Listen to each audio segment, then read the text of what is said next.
बिहार में जीत की गूंज अभी थमी भी नहीं है कि बीजेपी का सियासी काफिला अब तेज रफ्तार से बंगाल की ओर मुड़ चुका है। मिशन बंगाल को धार देने के लिए Amit Shah full action mode में हैं। बुधवार की रात जेपी नड्डा के आवास पर हुई डिनर मीटिंग और ये सिर्फ एक औपचारिक जमावड़ा नहीं था, बल्कि बंगाल फतेह के रोड मैप पर केंद्रित एक हाई एनर्जी रणनीतिक बैठक थी। कार्यकर्ताओं, पदाधिकारियों और कोर टीम के बीच में माहौल जोश से भरा हुआ नजर आया और इस जोश को दिशा देते हुए अमित शाह ने एक ऐसा मंत्र दिया जिसने बैठक के पूरे माहौल को और धारदार बना दिया। उन्होंने कहा, जहां कम वहां हम। यही नहीं, बंगाल में जीत के लिए बीजेपी ने अभी से ही एक्शन अपना तेज कर दिया है। पार्टी ने राज्य को 5 प्रमुख जोन्स में बांटकर संगठन को बूथ स्तर तक मजबूत करने की रणनीति बनाई। इसके लिए 6 राज्यों से 12 वरिष्ठ नेताओं को बंगाल में तैनात किया गया है। तो कुल मिलाकर के अगर आप देखेंगे तो बीजेपी के चाणक्य यानी कि अमित शाह की अब पूरी नजर है वेस्ट बंगाल पर।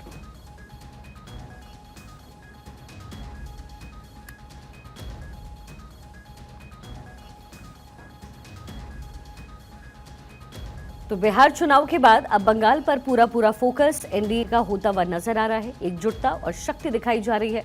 बिहार में अकेले कोई दल चुनाव नहीं लड़ा। एनडीए का एकजुट होकर के चुनाव लड़ना एक बड़ा मैसेज थ्रो करता है। चुनाव में 1% का योगदान भी बड़ा होता है और आपकी जिम्मेदारी जहां कम वहां हम की भूमिका में एनडीए नजर आए। बंगाल के लिए हम सबको तैयार रहना है। गृहमंत्री अमित शाह की तरफ से ये जो मूल मंत्र है वो दिया गया। एनडीए की 5 पार्टियां मिलकर के चुनाव लड़ी, बिहार जीती और अगला फोकस है अब वेस्ट बंगाल पर।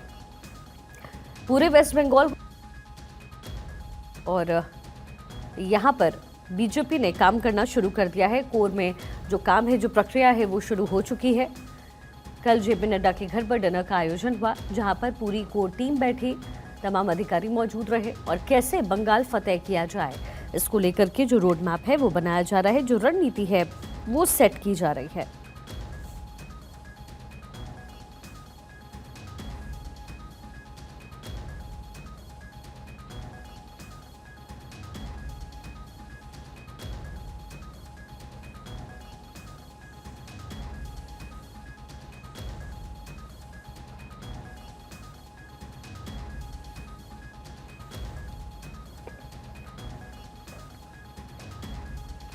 बिहार मॉडल से बंगाल फतेह करने की जो तैयारी है वो इस समय एनडीए की है। बंगाल चुनाव को लेकर के एक्शन में इस समय बीजेपी नजर आ रही है। कल जेपी नड्डा के घर पर डिनर का आयोजन हुआ, जिसमें गृहमंत्री अमित शाह की मौजूदगी भी रही। मिशन बंगाल पर अब फोकस बीजेपी इस समय कर रही है। शाह ने अब नया टास्क लिया है। गृहमंत्री अमित शाह इसको लेकर के बंगाल फतेह को लेकर के जो पूरी तैयारी है वो तेज कर रहे हैं। बंगाल में इस समय रणनीति बनाई जा रही है, बंगाल कैसे फतेह हो, क्योंकि जब बिहार का चुनाव एनडीए ने जीता उसके बाद जब प्रधानमंत्री मोदी का पहला संबोधन था अपने कार्यकर्ताओं को, तो उन्होंने कहा था कि गंगा बिहार से होकर बंगाल तक जाती है। तो अगला जो टारगेट है वो अभी से ही सेट कर लिया गया है। बंगाल में आने वाले दिनों में चुनाव होने हैं और चुनाव से पहले ही जो सरगर्मियां हैं वो तेज हैं। चुनाव से पहले ही जो तैयारी है वो तेज है। बीजेपी हमेशा 2 साल पहले लगभग तैयारी अपनी तेज कर देती है।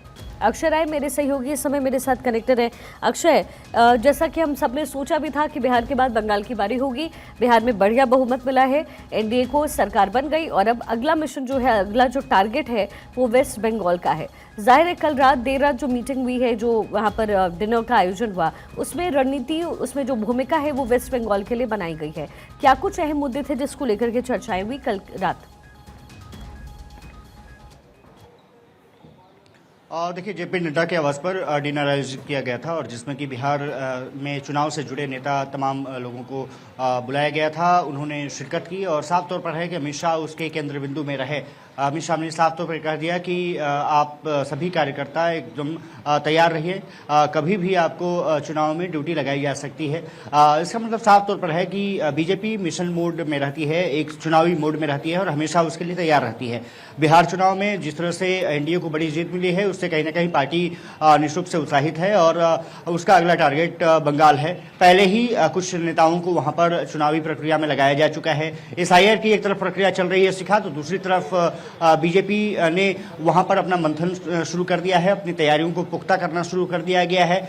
बीएलओज को लेकर के जो तैनाती रही है चुनाव आयोग की, उस साथ साथ ये भी है कि बीजेपी ने अपने तमाम कार्यकर्ताओं को भी लगा दिया है ताकि किसी के नाम कटने न पाए और जो गलत लोग हैं उससे जुड़ने न पाए। साफ तौर पर है कि बीजेपी की तैयारियां पुख्ता तौर पर हो गई हैं और ये कहा जा सकता है कि बीजेपी हर मोर्चे पर अपने आप को पहले से ही तैयार रखती है, इसीलिए जो एडवांटेज है वो बीजेपी के पास रहता है, एनडीए के पास रहता है। और अमित शाह ने ये भी कहा कि 5 पांडवों ने जिस तरह से वहां पर बिहार में अपनी विजय सुनिश्चित की, कहीं ना कहीं वहां महागठबंधन की बड़ी हार हुई है। उसके कारण उसका एकमात्र मकसद यही था कि वहां पर चुनावी जीत किस तरह से हासिल की जा सके और पार्टी किस तरह से कोऑर्डिनेट करके चुनाव लड़े। और सभी दलों ने, चाहे वो हम हो, रालोपा हो या फिर रामविलास पासवान की पार्टी एलजेपी हो, साथ ही साथ जेडीयू और बीजेपी, सभी ने एक साथ मिलकर के चुनाव लड़ा और इसीलिए बड़ी जीत हासिल हुई। 200 से ज्यादा सीटें बीजेपी को मिली।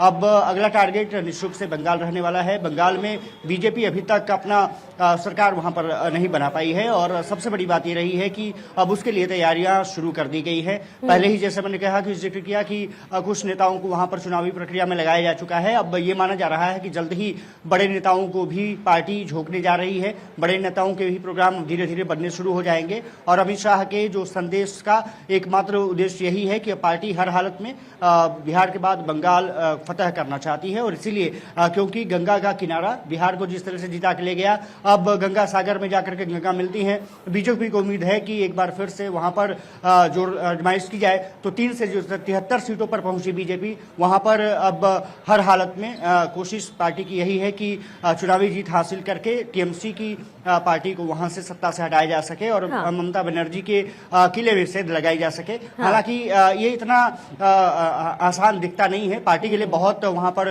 काम करने की जरूरत पड़ेगी और सबसे बड़ी बात यह है कि बूथ लेवल जो वर्कर है, सबसे बड़ी बात यह है कि 90,000 लगभग बूथ वहां पर हैं, जिसमें कि पार्टी का जो खास करके बीजेपी का ये उद्देश्य है कि कम से कम 70,000 बूथ पर जो बूथ लेवल कार्यकर्ता हैं वो मौजूद रहे और साथ ही साथ पार्टी संगठन के साथ साथ तमाम बड़े नेता भी मौजूद रहे ताकि जो चुनावी प्रक्रिया के साथ साथ जो पहले की तैयारियां हैं वो पहले से पुख्ता की जा सके, ताकि अगर बड़े नेता पहुंचते हैं तो वहां पर एक गठन के साथ जैसे टीएमसी के बड़े नेताओं को भी जोड़ा गया था।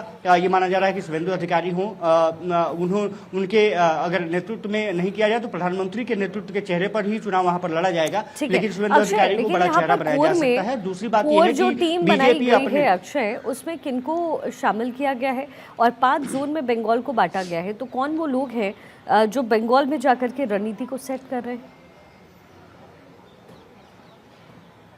अब देखिए, अभी तक बीजेपी ने जो तय किया है सबसे ज्यादा ये रहा है कि आरएसएस से जुड़े जो नेता हैं, संगठन मंत्री हैं, उनको वहां पर मोर्चे पर लगाया गया है। हालांकि अभी नामों का खुलासा नहीं हो पाया है, लेकिन ये माना जा रहा है कि जो क्षेत्रीय संगठन मंत्री है उनको वहां पर लगाया गया है, उनके साथ अन्य नेताओं को लगाया गया है। सबसे बड़ी बात यह है कि अमित मालवीय और तमाम जो अन्य नेता हैं वो पहले से जो प्रभारी हैं वो वहां पर काम कर रहे हैं और कल ही चुनाव आयोग से भी मिलकर के उन्होंने तमाम एसआईआर मुद्दे को लेकर के टीएमसी पार्टी को घेरने की कोशिश की, ममता बनर्जी को घेरने की कोशिश की और साफ तौर पर रहा कि वहां पर जिस तरह से घुसपैठिए रहे हैं वो भी अपने वोट बनवाने में कामयाब हो रहे हैं। इसको चुनाव आयोग को जरूर देखना होगा। सबसे बड़ी बात यह है कि जब अमित शाह ने अपने चीजों में को लेकर के कंट्रोल अगर हाथ में ले लेते हैं तो निश्चित से ये कहा जाता है कि वहां पर विजय सुनिश्चित हो जाती है। जैसे कि आपने देखा होगा कि बिहार में पार्टी अपने चीजों से भटक रही थी, लेकिन अमित शाह ने वहां पर पत्ता खेला और धर्मेंद्र प्रधान जैसे संगठन कार्यकर्ता को वहां पर चुनाव की जिम्मेदारी दे दी। हालत ये रहा कि अब बीजेपी जो 160 सीटों की उम्मीद कर रही थी वो 200 को पार चली गई। ऐसे ही माना जा रहा है कि कुछ कार्यकर्ताओं को खास करके नॉर्थ ईस्ट से, जैसे विप्लव देव एक बड़े चेहरे के रूप में बंगाल भेजे जा सकते हैं, वहां पर चुनाव की जिम्मेदारी दी जा सकती है। इसके अलावा केंद्रीय मंत्रियों को भी जिम्मेदारी सौंपी जाएगी, जो बिहार से जुड़े मंत्री रहे हैं और उड़ीसा से जुड़े मंत्री हैं, सांसद हैं, उनको भी पश्चिम बंगाल भेजा जा सकता है। क्योंकि जो वहां पर अगर देखा जाए तो भाषा की जो एक समस्या रही है उड़ीसा से, क्योंकि बंगाल सटा हुआ इलाका है, तो वहां पर कुछ सीटों पर प्रभाव कर सकते हैं। इसके अलावा जो बिहार की बात रही है कि किस तरह से कार्यकर्ता झोंके जाने हैं, ये माना जा रहा है कि जो केंद्रीय मंत्री हैं, कार्यकर्ता हैं, कुल मिलाकर के अगर देखा जाए तो कम से कम 5,000 से ज्यादा कार्यकर्ताओं को वहां पर भेजने का, जो कि चुनाव में सक्रिय भूमिका में रहे हैं, उनको भेजने का प्लान पार्टी बना रही है। फिलहाल अभी दर्जन भर नेताओं को वहां पर चुनावी प्रक्रिया में लगाया गया है और खास करके 5 से 6 जोन में उनको रखा गया है, ताकि पहले से चीजों को देखा जा सके। खास करके मुर्शिदाबाद जो इलाका है वो बीजेपी के लिए थोड़ा सा कठिन रहा है। दूसरी जो रही है 24 परगना, जो कि मुस्लिम बहुल क्षेत्र है, उसको साधने की कोशिश बीजेपी लगातार करती हुई नजर आ रही है। ये माना जा रहा है कि जब चुनाव और नजदीक हो गए तो पार्टी के जो कार्यकर्ता हैं, जो नेता हैं, उनको वहां पर ड्यूटी शिखा निश्चित रूप से लगती हुई दिखाई देगी। लेकिन एक संदेश अमित शाह की तरफ से जिस तरह से कहा है कि हम का मतलब है कि हम सभी लोग, और हम सभी लोग का मतलब है कि कार्यकर्ता जो ड्यूटी जिसको लगाई जाएगी वहां पर जाकर काम करेगा, तो इसके लिए मुस्तैद रहना जरूरी है। जेपी नड्डा के आवास पर जो डिनर आयोजन किया गया था वो तो एक था कि खुशी की बात बीजेपी के लिए रही है, लेकिन एक रणनीति बनाने का भी वो केंद्र कहीं ना कहीं बना है। और ये माना जा रहा है कि केशव प्रसाद मौर्य हों, योगी आदित्यनाथ हों या फिर शिवराज सिंह चौहान हों, ये नेता निश्चित रूप से बंगाल में आपको नजर आएंगे। और सबसे बड़ी बात यह है कि सांगठनिक क्षमता के लिए निश्चित रूप से ये माना जा रहा है। एक और अक्षय मुद्दा है वेस्ट बंगाल में एसआईआर का। एसआईआर को लेकर के जो हाई तौबा है वो इस समय वेस्ट बंगाल में मची हुई नजर आती है। एक तरफ ममता बनर्जी कह रही हैं कि ये ज़बरदस्ती लोगों को निकालने की कोशिश हो रही है। जाहिर है अवैध तरीके से अगर बांग्लादेशी घुसे हैं तो वो अगर वहाँ से आउट होते हैं तो इसका नुकसान ममता बनर्जी को सीधे तौर पर हो सकता है। लेकिन बीजेपी बार बार कह रही है कि ममता बनर्जी जानबूझकर ऐसा होने नहीं दे रही है। ममता बनर्जी हवाला दे रही हैं कि बीएलओज के जान को खतरा है। लेकिन एसआईआर का मुद्दा बिहार में तो चलिए निपट गया, लेकिन बंगाल में कितना बड़ा हो सकता है? देखिए, बड़ा मुद्दा है। और एसआईआर की जो प्रक्रिया जहां तक चल रही है शिखा, आपने देखा होगा कि सभी जगहों पर वो मुद्दा लगातार बड़ा होता जा रहा है। चाहे बात वो केरल की करें, उत्तर प्रदेश की करें, बिहार में जिस तरह से संपन्न हुआ, पश्चिम बंगाल की बात करें, इसके अलावा असम में भी होने जा रहा है, पंडिचेरी में भी लगातार चल रही है। 12 राज्यों में एसआईआर की प्रक्रिया चल रही है और लगातार अपडेट आते जा रहे हैं। 50 करोड़ से ज्यादा लोगों को उसमें शामिल किया जा चुका है, उनको प्रपत्र भेजे जा चुके हैं।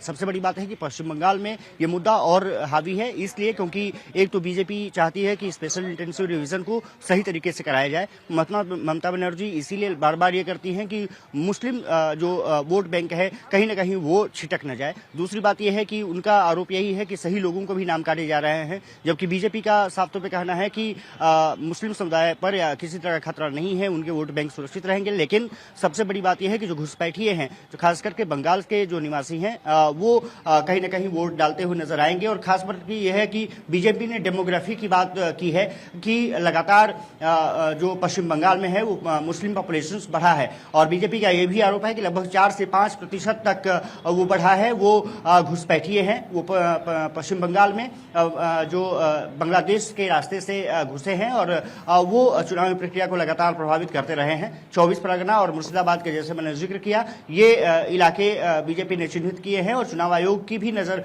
उस पर है। कुछ दिन पहले चुनाव आयोग की टीम भी पश्चिम बंगाल गई थी।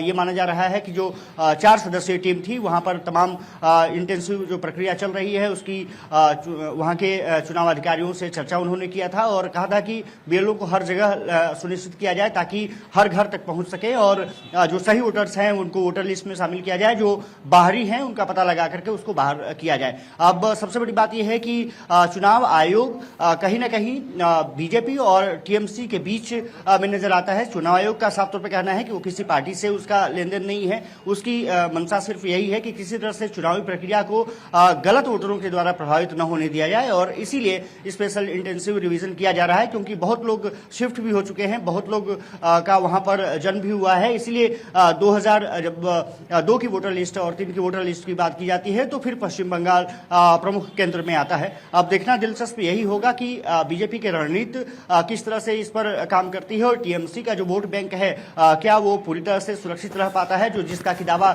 पश्चिम बंगाल की मुख्यमंत्री करती रही हैं। लेकिन कहीं ना कहीं बंगाल में एसआईआर की प्रक्रिया शिखा निश्चित रूप से एक प्रभावी कदम तो है, लेकिन कहीं ना कहीं राजनीति का शिकार भी होते हुए दिख रही है। अब देखना दिलचस्प ये होगा कि इस तमाम आरोपों प्रत्यारोपों के बाद किस तरह से चुनाव आयोग पूरी तरह से पारदर्शिता के साथ एसआईआर प्रक्रिया को संपन्न करा पाता है। लेकिन कहीं ना कहीं चुनाव निश्चित रूप से पश्चिम बंगाल के 2026 में होने हैं, उसको लेकर के टीएमसी ने तो पहले से तैयारियां शुरू कर दी थी, बीजेपी ने भी तैयारियां शुरू कर दी है, लेकिन और पार्टियां पिछड़ती हुई नजर आ रही हैं, खास करके कांग्रेस और वाम दल वहां पर कहीं ना कहीं दिखाई नहीं दे रहे हैं। ये माना जा रहा है कि अगर टीएमसी अपने आप को कमजोर पाएगी तो फिर कांग्रेस की तरफ रुख करेगी, लेकिन इंडिया गठबंधन क्या एक बार फिर से वहां पर चुनाव साथ लड़ता हुआ नजर आएगा, इसको भी नजर रखने की जरूरत है। लेकिन बिहार की जीत के बाद निश्चित रूप से एनडीए उत्साहित है और माना जा रहा है कि वहां पर बीजेपी खास करके अपने दमखम के जरिए चुनाव जीतने का प्रयास करेगी। शिखा। बिल्कुल अक्षय, और बहुत सारी रणनीतियां हैं जो इस समय बीजेपी को बनानी होगी, क्योंकि वेस्ट बंगाल की राह ना बीजेपी के लिए पहले भी आसान थी ना आगे भी होने वाली है। लेकिन हमने देखा अक्षय कि इस बार बिहार में जो टारगेट लेकर के एनडीए चल रही थी उससे कई ज़्यादा आगे एनडीए निकल गई। कहीं ना कहीं लोगों को भरोसा है, कहीं ना कहीं लोगों के जहन में एक बात है, कम से कम बिहार के लिए ये थी कि जंगल राज की वापसी ना हो। वैसे ही वेस्ट बंगाल के कौन से वो मुद्दे हैं जो लोगों को हिट कर रहे हैं और जिसका बेनिफिट एनडीए को हो सकता है?